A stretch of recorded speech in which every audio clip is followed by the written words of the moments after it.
96.5. Son las 8:39. José La Luz. Bueno, gracias, Julio. Yo quisiera construir mi comentario a partir de alguno que ustedes han hecho en este día tan importante para la sociedad dominicana y su historia, ¿no? Que conmemoramos un aniversario más del inicio de la Revolución del 65, que se inscribe dentro de, para mí, la época histórica más determinante del siglo pasado. Insisto, la Guerra Fría hay que darla en las escuelas como una materia, porque si no, no vamos a entender la sociedad en que vivimos y de dónde viene. Y ustedes verán por qué nosotros estamos conmemorando aquí el 65, del 65 aquí, estamos hablando de 53 años. Pero miren lo que está pasando en Nicaragua. Y en Nicaragua, y en Brasil, y en República Dominicana, la historia es la misma.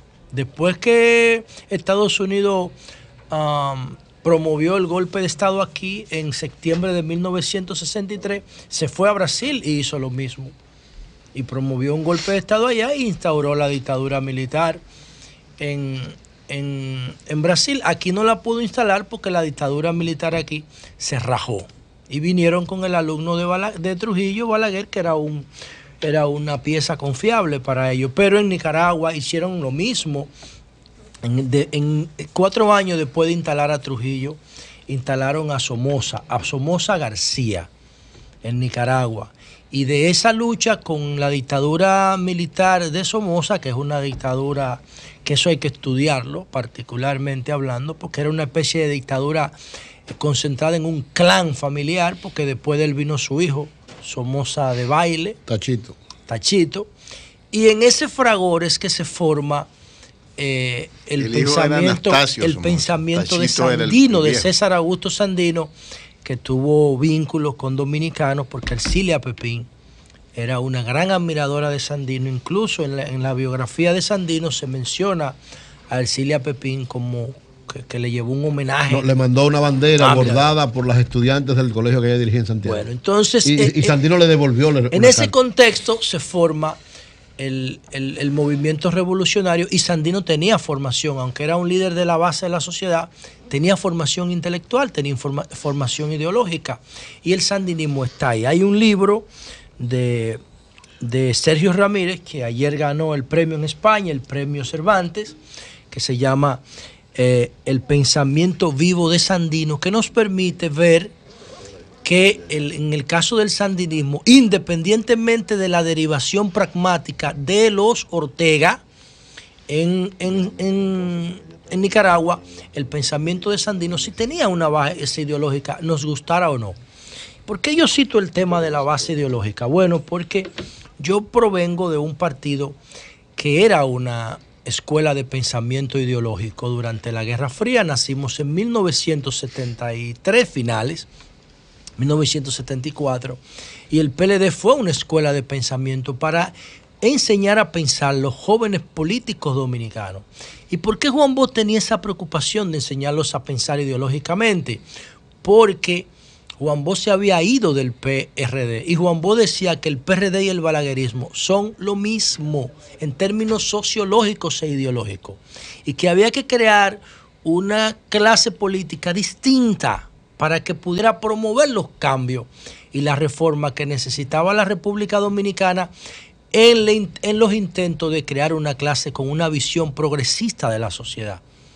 Y Juan Bosch, bueno, yo no puedo decir que lo logró, pero el impacto de su obra todavía no ha terminado, ¿no? La primera generación quizás no le siguió los pasos debidamente, pero su obra está ahí y cualquiera la puede tomar en un momento dado. Yo la voy a tomar brevísimamente para leerle a ustedes quizás una continuidad de lo que Julio estaba leyendo esta mañana. Libro físico.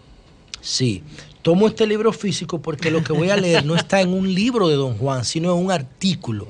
Está corregido en las obras completas y por eso no lo puedo encontrar en la web, porque no es un texto Mira cómo te mira Pablo. Entonces, ¿qué dice aquí? ¿Qué dice aquí? Un libro físico. Dice aquí, lo único que podría diferenciar en el orden político a los que proceden de las mismas capas sociales sería la posición ideológica. Veamos el caso de un bajo pequeño burgués que se hace revolucionario. Si se hace revolucionario solo de sentimiento y no adquiere una base ideológica que lo haga tomar una posición política firme, una posición arraigada, es decir, enraizada en una absoluta convicción intelectual, tan pronto el poder policial o gubernamental lo presione o lo golpee o le ofrecen dinero, abandonará su posición revolucionaria para servirle al enemigo. Oigan lo que dice don Juan, ¿eh? Vuelvo y repito.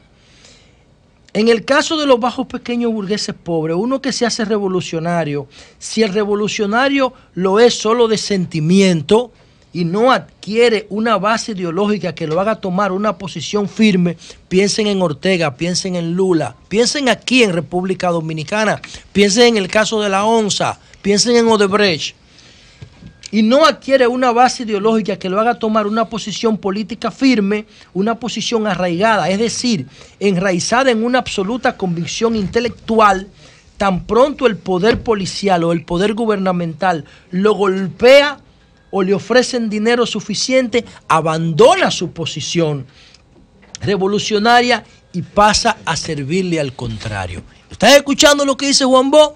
Lo mismo que pasa en Nicaragua, que en la lucha con la seguridad social, lo mismo que pasó en Brasil, que Lula y su equipo se sentaban como sindicatos de trabajadores en la mesa con los empresarios y cuando llegaron al poder se asociaron con ellos y ahora están desacreditados todos.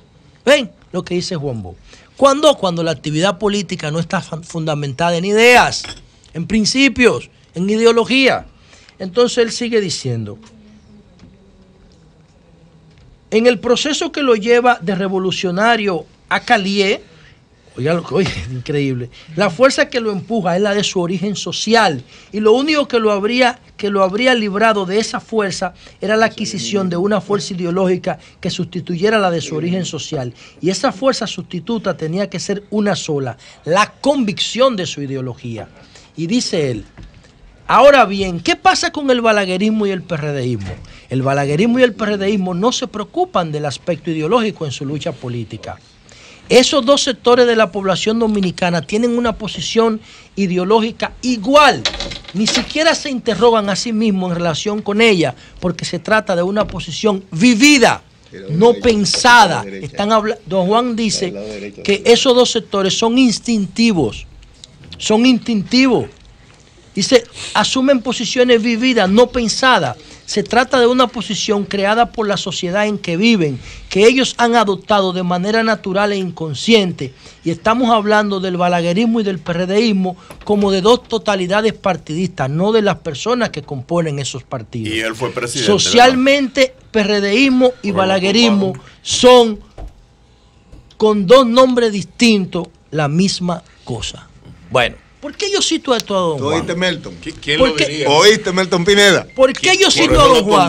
No llegó a ser presidente. Sí, porque su rol no era ese. El rol de él era escribir lo que escribió. Un hombre del pueblo diría, ese era su rol. O sea, un hombre del pueblo diría, no escupas hacia arriba. ¿Quién Entonces, lo diría? por eso yo leí esto como una continuidad de lo que Julio explicaba, la última etapa de la revolución. Don Juan explicando los orígenes de cómo Duarte tenía un proyecto liberal, yo no digo de liberal, pero progresista sí.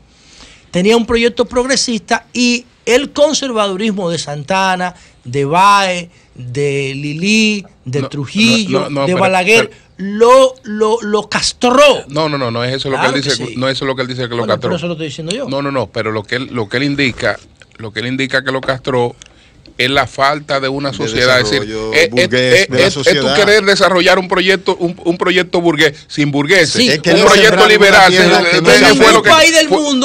En ningún país del mundo los burgueses son extraterrestres. Lo produce un proceso de dirección política. Perfecto. Lo produce en el caso de la burguesía europea, la produjo el Lutero. Lutero no. Bueno, sí, la revolución industrial lo produjo. Bueno, pero y lo produjo también la conquista y los saqueos de otras regiones. La revolución industrial es otra cosa. Estamos hablando de ideología. No, oye, antes era feudalismo. Bueno, pero el feudalismo era cuando los líderes ganaban la guerra a los militares y se le daba tierra a cambio como recompensa. La iglesia y los militares dirigían. ¿Con quién? Con los líderes religiosos.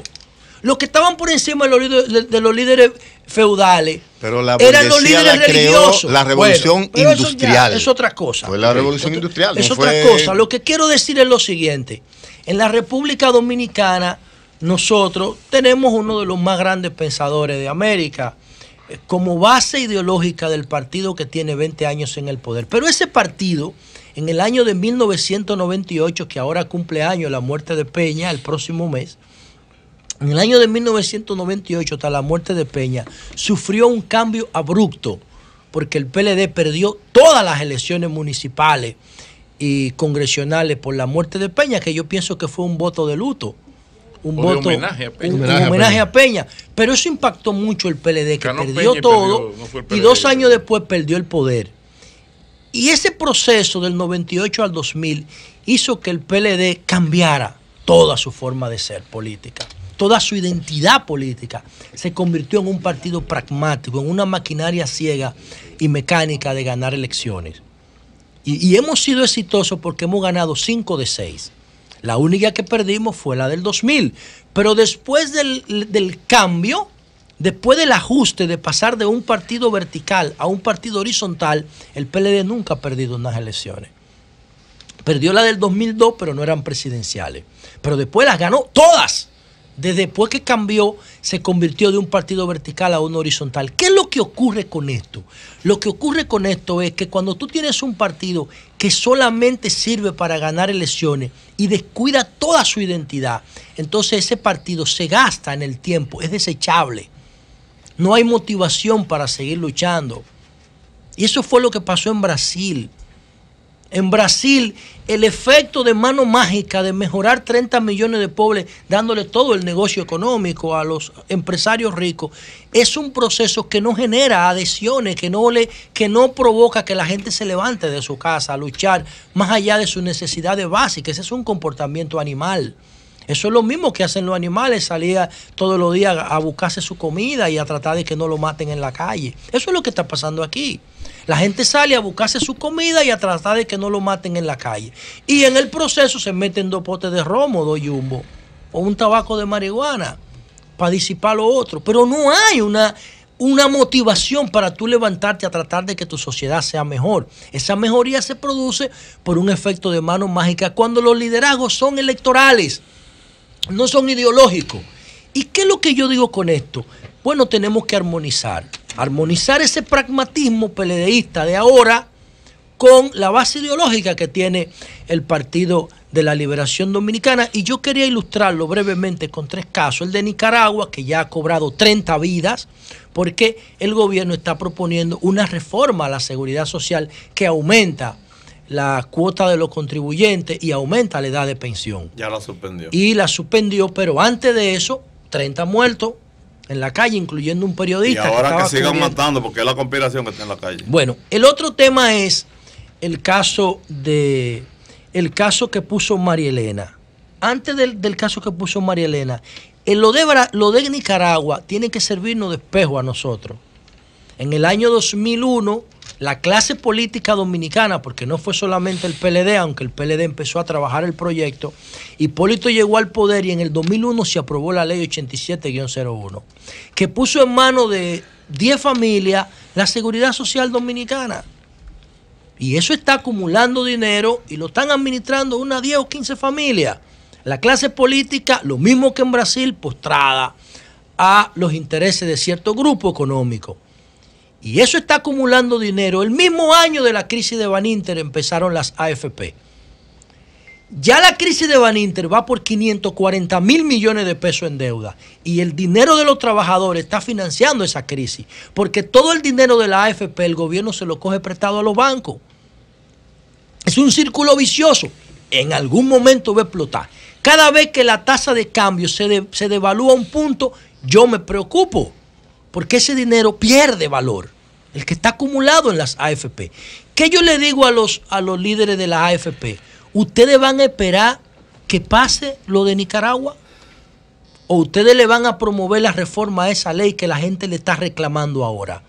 Porque tienen ya desde el 2001 administrando esa ley, la 10 o 15 familias, que todo el mundo sabe cuáles son. Entonces ellos son los que deben promover la reforma a la ley para que la gente no se tire a la calle a pelear, como está pasando en Nicaragua. Y por último, el caso de el ex alcalde de La Romana, Tony Adames. Y pongo el caso de la seguridad social, y ahora voy a poner un caso de corrupción de la oposición, pero ustedes se pueden quedar también con el de la ONSA o con el de Odebrecht, porque María Elena daba un dato espeluznante que había salido en la prensa hace aproximadamente un mes. Señores, en el caso de Tony Adames, que fue sometido por desfalco millonario al Cabildo de La Romana, lleva 160 reenvíos. 160, María. 161 con lo de ayer. 161 reenvíos, señor, y no lo han podido sentenciar. 161 reenvíos. Esa justicia chatarra. Y un caso debidamente documentado. Claro, esa justicia chatarra, ¿quién la permite? ¿Quién permite que eso ocurra? Permítelo mi gobierno, porque la gente no va a votar por jueces. Pero esos jueces que han reenviado 161 veces el caso de Tony Adames siguen impartiendo justicia. Entonces la reflexión final para mis compañeros que están dirigiendo el país y que solamente hablan de padrón abierto y padrón cerrado. Si ustedes no armonizan el pragmatismo electoral con el bochismo, si no crean una armonía entre el pragmatismo y la ideología, ustedes le van a dejar un gran problema a su familia y a las generaciones por venir. Porque de los líderes electoralistas y pragmáticos se deriva la corrupción. Y la corrupción empaña la imagen histórica de ustedes y de las generaciones por venir. Ya tienen todo el poder concentrado. Empiecen a devolverle a la sociedad una parte de todo lo que la sociedad le ha dado a ustedes. Bien, señores, son las 8:56.